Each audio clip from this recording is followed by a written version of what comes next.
Okay 9 class. अब हमारे पास next numerical है 2.4। देखिए कि अभी प्रीवियस टॉपिक में मैंने आपको बताया ग्रेविटेशनल एक्सेलरेशन के बारे में, तो ये वही ग्रेविटेशनल एक्सेलरेशन का ही कॉन्सेप्ट आ चुका है जिसमें एक ऑब्जेक्ट वर्टिकल मोशन में यानी कि ग्रेविटी आपने यहाँ इन्वॉल्व कर देनी, gravitational acceleration value of g involve करनी है। तो बहुत ही इंटरेस्टिंग न्यूमेरिकल है जी। डाटा देख लेते हैं हम इसका। A tennis ball is hit vertically upward with a velocity of 30 metre पर सेकंड। एक टेनिस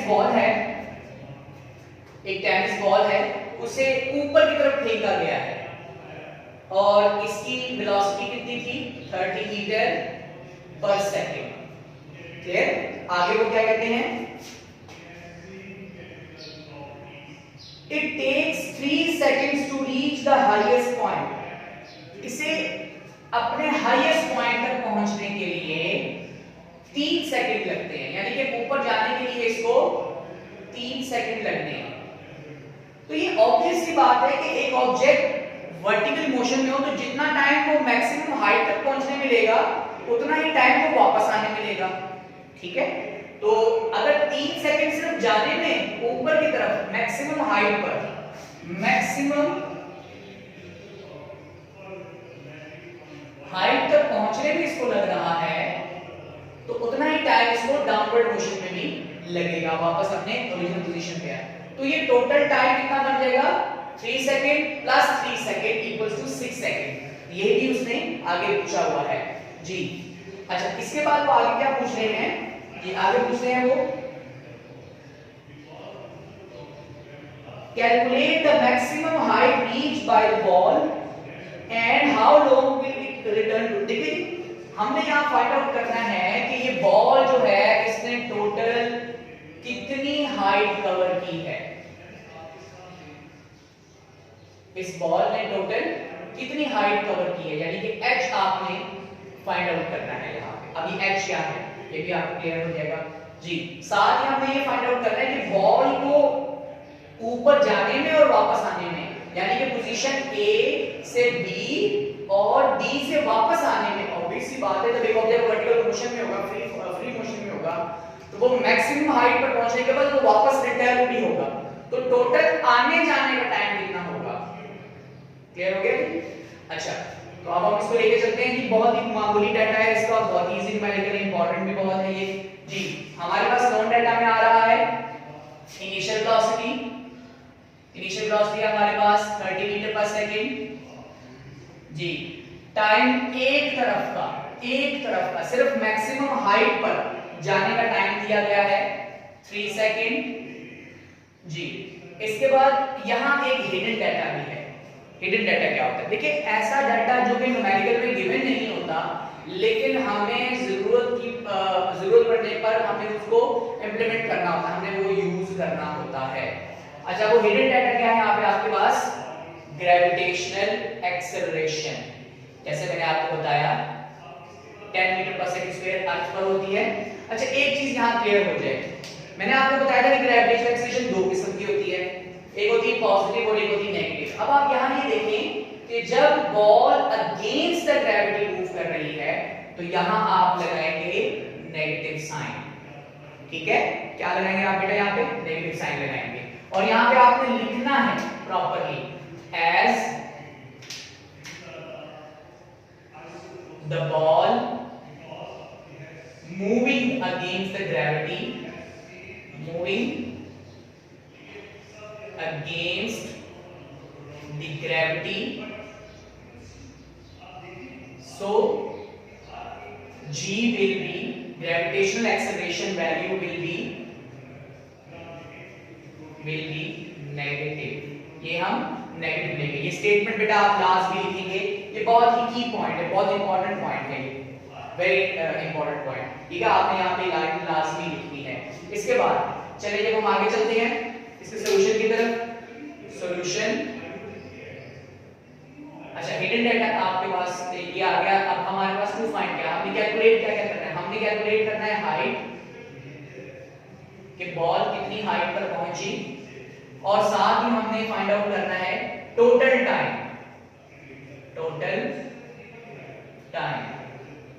टी। ये बेटा दो चीजें आपने फाइंड आउट करनी है सॉल्यूशन। चलिए थोड़ा सा एक्स्ट्रा कॉन्सेप्ट को हम क्लियर कर लें। देखिए इक्वेशन ऑफ मोशन हमने लीनियर मोशन के लिए एक्स एक्सिस के ऊपर मोशन के लिए हम लोगों ने लिखी थी vf equals to vi plus at। Similarly second equation of motion की s equals to vit plus 1 over 2 at square और 2as equals to vf square minus vi square। ये बेटा वो इक्वेशन ऑफ मोशन है जो x एक्सिस के ऊपर motion के ऊपर हम लोग इंप्लीमेंट करते हैं, लेकिन यहाँ पर जो मोशन है वो तो y एक्सिस पर है, ग्रेविटी की बात है। तो याद रहे कि इन्हीं इक्वेशन ऑफ मोशन को हम equation of motion under gravity के अंदर इसको कंसीडर करेंगे। तो हमें क्या करना होगा, हमें सिर्फ इन इक्वेशंस में a की जगह पर g लगाना है और s की जगह पर h लगाना है, तो इक्वेशंस वही बन जाएंगी। तो हमारे पास अब equation of motion under gravity क्या बनेगी, vf equals to vi plus gt। देखिए a की जगह पे g आ गया। ये वो इक्वेशन है जो वर्टिकल मोशन ऑब्जेक्ट, ऐसे ऑब्जेक्ट जो कि वर्टिकल मोशन में ऊपर की तरफ, ठीक है जी, ऊपर की तरफ या नीचे की तरफ हरकत में जो हम इंप्लीमेंट करते हैं बेटा। अच्छा सिमिलरली s की जगह क्या आ जाएगा h equals to vit plus 1 over 2 gt square। Similarly 2gh equals to vf square minus vi square। Clear हो गया जी? सिंपल हमने लीनियर मोशन के लिए और हमने यहाँ पर वैल्यूज अंडर ग्रेविटी के लिए बना ली है। अब हम यहाँ पर अंडर ग्रेविटी इक्वेशंस ही यूज करेंगे। चलिए हम काम करते हैं। सबसे पहले तो इस टाइम वाले मसले को सॉल्व करें ना। देखिए ये सिंपल सी बात है कि जैसे मैंने पहले भी जिक्र किया कि बॉल को वर्टिकल मोशन में जितना टाइम लगेगा अपवर्ड जाने में उतना ही टाइम डाउनवर्ड मोशन में भी होगा जी। अब हम यहाँ लिखेंगे total time equals to 3 plus 3 equals to 6 second. ये तो बेटा बहुत ही आराम से हमने यहाँ से निकाल लिया है कि भाई उससे पहले पूछ लिया था कि बॉल को ऊपर जाने में और वापस आने में टोटल कितना टाइम लगेगा। तो हमने क्या किया, हमें एक तरफ का टाइम पता था 3 सेकंड था, तो 3 सेकंड जाने में और 3 सेकंड वापस आने में, तो वो टोटल टाइम बन जाएगा 6 सेकंड्स। अब हम अगले काम की तरफ आते हैं, हाइट। जी बेटा हाइट के लिए हमारे पास कौन सी इक्वेशन है यहाँ पर, इन तीन इक्वेशंस में हाइट के लिए कौन सी, देखिए फर्स्ट तो नहीं निकाल सकते, फर्स्ट में तो हाइट है ही नहीं, या तो सेकंड ठीक है या थर्ड इक्वेशन मोशन ठीक है। आप दोनों से आंसर निकाल सकते हैं, लेकिन मैं प्रेफर करूंगा कि आप second equation of motion under gravity he implement करें, क्योंकि h इक्वल एक तरफ ऑलरेडी मौजूद है। तो आप लिखेंगे according to second equation of motion under gravity h equals to vit plus 1 over 2 gt का स्क्वायर। चलिए अब हम वैल्यूज पुट करते हैं यहाँ पे, h equals to vit plus 1 over 2 gt का स्क्वायर। ये हमने फॉर्मूला बना लिया इसका जी। vi इनिशियल वेलोसिटी कितनी है, यहाँ से देखें 30, टाइम कितना है। अच्छा अब जो टाइम लगाना है वो बेटा 6 सेकंड नहीं लगाना, आपने एक तरफ का जो तय करता वक्त है वो हमने लगाना होगा। यहाँ पर टाइम कितना है 3 जी, 1 over 2 जी लगेगा -10, ग्रेविटेशनल एक्सलेशन की वैल्यू लगेगी -10। why -10, जैसे मैं पहले बता चुका हूँ कि बॉल जो है वो अगेंस्ट द ग्रेविटी मूव कर रही है, इस वजह से g की वैल्यू नेगेटिव जाती है, और t का स्क्वायर 3 का स्क्वायर, ये क्या बन जाएगा अब आपके पास जी। कैलकुलेशन करें अब हम, ये बनेगा बेटा 90 प्लस 1 over 2 जी। यहां से अगर आप इसकी कटिंग कर दें तो अभी इस स्टेप को लेकर चलते हैं, और ये बन जाएगा 9, 3 का स्क्वायर 9 होगा जी। यहीं पे अगर आप कटिंग करें, नेक्स्ट स्टेप इसको सॉल्व करें 5 जी, क्या बनेगा आपके पास 90 प्लस इंटू -5 इंटू 9, ठीक है जी। इसकी कटिंग हो गई, ऊपर 5 आ गया, 5 को हमें माइनस के साइन के साथ लिखना होगा, 5 9 जा 45, 90 plus into -45 plus minus minus plus minus minus 90 -45 equals to h equals to G 90 में से 45 सब्ट्रैक्ट करें 45 मीटर्स आंसर आ गया। इसका मतलब ये हुआ कि इस बॉल ने टोटल कितनी हाइट कवर की है 45 मीटर्स। ये याद रखिएगा, ठीक है। तो ये बहुत ही इंटरेस्टिंग न्यूमेरिकल है। आप अपनी डेली लाइफ के अंदर भी कोई भी चीज आप इसको मतलब आप एक बॉल पकड़े हाथ में, ठीक है, और आपके पास स्टॉप वॉच होना चाहिए, या फिर आप एक बॉल को ऊपर से ड्रॉप करके भी कर सकते हैं, ठीक है, वो हमारी एग्जांपल न्यूमेरिकल में है।